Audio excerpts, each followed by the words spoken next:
उत्तर प्रदेश के उन्नाव में बलात्कार और हत्या से जुड़े मामले में पूर्व विधायक और बीजेपी नेता कुलदीप सेंगर की जमानत रद्द कर दी गई है। इसके बाद पीड़िता के वकील ने अपना पहला बयान देते हुए कहा कि यह फैसला न्याय की दिशा में एक महत्वपूर्ण कदम है। उन्होंने कहा कि कोर्ट ने स्पष्ट संदेश दिया है कि सत्ता या राजनीतिक प्रभाव से किसी भी प्रकार की न्यायिक प्रक्रिया प्रभावित नहीं हो सकती। पीड़िता को वकील ने मीडिया से बातचीत में कहा कि जमानत रद्द होने से अब आरोपी को तुरंत जेल में रहकर कानूनी प्रक्रिया का सामना करना होगा। उन्होंने यह भी कहा कि यह उनके परिवार के लिए एक राहत की बात है, क्योंकि लंबे समय से उन्हें न्याय की प्रतीक्षा थी। वकील ने आगे कहा कि यह मामला समाज के लिए भी संदेश है कि कोई भी व्यक्ति अपराध करके बच नहीं सकता, चाहे वह राजनीतिक पद पर हो। उन्होंने उम्मीद जताई कि कोर्ट मामले की सुनवाई को तेजी से आगे बढ़ाएगा और न्याय को सुनिश्चित करेगा। इस फैसले के बाद पूरे मामले में सामाजिक और राजनीतिक हलचल भी तेज हो गई है। देखिए, किसी को रोक दिया गया है। ये बच्ची जो थी और इसका परिवार मुझसे माइक नीचे कर लो, मुझसे ये रोज पूछ रहा था कि क्या अब हम अगले 5 मिनट जिंदा रहेंगे या नहीं रहेंगे। अब कम से कम मैं इन्हें ये बता सकता हूँ कि आपके पास अभी बहुत छोटी सी रिलीफ मिली है। बिल्कुल हमें इसको विक्ट्री नहीं कहना चाहिए, मैं इसको विक्ट्री नहीं कह रहा हूँ, ये विक्ट्री नहीं है। ये एक छोटा सा सांस लेने का मौका विक्टिम और उसको परिवार को मिला है। इसके अलावा इस फैसले को मैं कुछ भी नहीं देख सकता, क्योंकि जो सीबीआई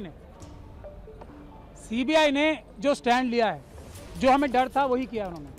बहुत लिमिटेड पॉइंट पे स्टैंड लिया है उन्होंने, और जो हमारे सबसे मजबूत ग्राउंड थे उनको रेज ही नहीं किया, जो जजमेंट में भी मौजूद हैं।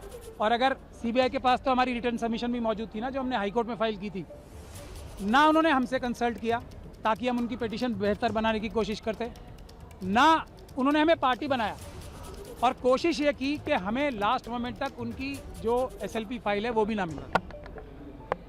तब आज भी, लेकिन मैंने आपको पहले भी कहा है, इस बच्ची और इसके परिवार के खिलाफ इतने ज़्यादा अत्याचार हुए हैं, इतने ज़्यादा सबूत मौजूद हैं कि अगर इतनी सी भी बात की जाएगी ना, तो कोई भी जज, कोई भी अदालत इस बच्ची के ही पक्ष में फैसला देगी। और इसीलिए इस जजमेंट को हम क्रिटिसाइज़ कर रहे थे कि ये जो दिल्ली हाईकोर्ट की जजमेंट थी, वो इतनी महान दयालुता जो दिखाई थी इस कॉन्विक्ट को, कुलदीप सिंह सेंगर को, जिसको मैं बोलता हूँ एप्स्टीन गैंग के मेंबर हैं, वो इंडियन एप्स्टीन गैंग के मेंबर हैं, उनके बहुत बड़ा गैंग भी है। और आज आप लोगों ने अंदर भी देख लिया होगा कि हम लोगों की संख्या इतनी सी थी उन लोगों की संख्या के आगे, और हमें दोनों तरफ से मुकाबला करना पड़ रहा था, इस तरफ से भी और उस तरफ से।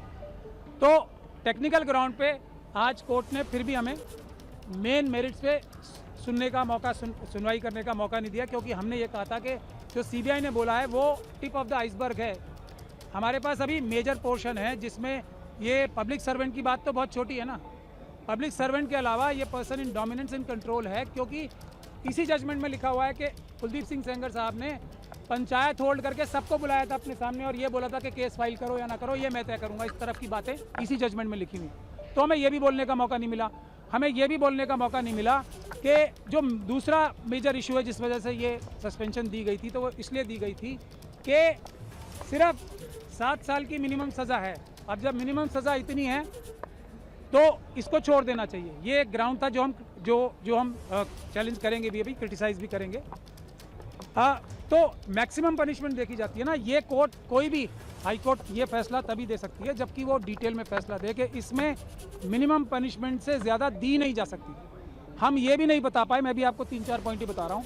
हम ये भी बताना चाहते थे कोर्ट को कि जो थ्रेट परसेप्शन की बात की है वो बिल्कुल परवर्स है।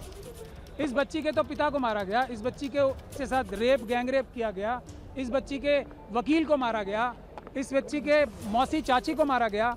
उसके बाद भी जब अपील चल रही थी, उस दौरान भी जब सिक्योरिटी विड्रॉ करा ली सेंट्रल गवर्नमेंट और स्टेट गवर्नमेंट के बड़े बड़े वकीलों ने यहाँ पेश होके, तब भी 2-2 एफआईआर कराई। तो हम ये भी बताना चाहते थे कि ट्रायल जो हाईकोर्ट थी, ऑनरेबल बेंच ऑफ हाईकोर्ट जो थी, उसने ये भी कंसिडर नहीं किया कि जैसे ही सिक्योरिटी विड्रॉ हुई हमले शुरू हो गए। तो हम ये भी बताना चाहते थे कि थ्रेट परसेप्शन ऐसी नहीं होती कि अंदाज़ा लगा के ये कह दिया जाए कि फ्यूचर में अटैक नहीं होगा, इसके ऊपर कोई हमला नहीं होगा, क्योंकि सीआरपीएफ है, इसलिए इसको कोई खतरा नहीं है। माँ को तो खतरा है। फैसले को कैसे देखते हैं आप? मैंने आपको बताया ना, ये मरते हुए नहीं, जो इसको जीत कहेगा वो, जो जीत कहेगा इसको, वो धोखा देगा देश की जनता को भी और पूरी न्यायिक व्यवस्था को। सबसे बड़ा धोखा होगा अगर इसे जीत बोला जाए। मेरी बात सुन लीजिए, ये जीत नहीं है। जीत क्या है? इस बच्ची की क्या जीत होगी? इस बच्ची को दर दर की ठोकरें खानी पड़ रही हैं। इतने छोटे छोटे 2 बच्चे हैं उसके, उसको कल मार दिया जाएगा, परसों कोई सिक्योरिटी नहीं है।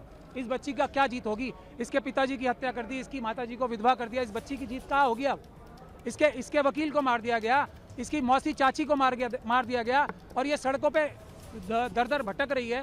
इसकी जीत होगी क्या? इसकी क्या जीत? मैं सीबीआई ने हमें पार्टी नहीं बनाया।